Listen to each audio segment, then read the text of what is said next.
क्या आप जानते हैं, कामाख्या मंदिर में एक साधक की अदृश्य पत्नी थी और उसकी एक गलती ने सब कुछ खत्म कर दिया।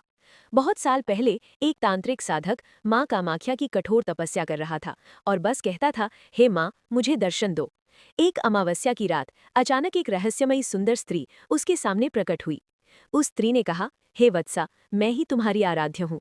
वो स्त्री और कोई नहीं बल्कि खुद माँ कामाख्या थी। माँ ने कहा, मैं तुम्हें सब कुछ दे सकती हूँ, लेकिन एक शर्त है। लेकिन एक शर्त है।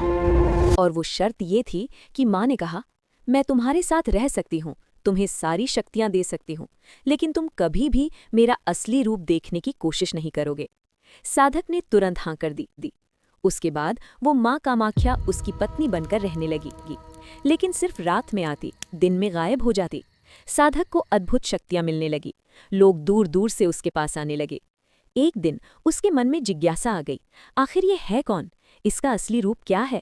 एक रात जब वो स्त्री उसके पास थी, साधक ने छुपकर एक दीपक जला दिया और जैसे ही रोशनी पड़ी, उसने देखा वो स्त्री नहीं बल्कि एक भयानक विराट शक्ति थी।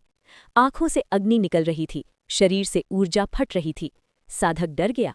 माँ क्रोधित हो गई। तभी एक आवाज, तुमने मेरी शर्त तोड़ी। अगले ही पल वो स्त्री हमेशा के लिए गायब हो गई।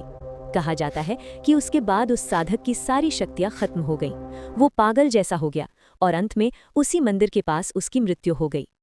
माँ कामाख्या शक्ति का स्वरूप है। उन्हें पाना आसान नहीं। याद रखना, दिव्य शक्तियां मिलती हैं, लेकिन उनकी एक मर्यादा होती है, और जो उस मर्यादा को तोड़ता है वो सब कुछ खो देता है। ऐसी और रहस्यमयी कहानियों के लिए फॉलो करना मत भूलना।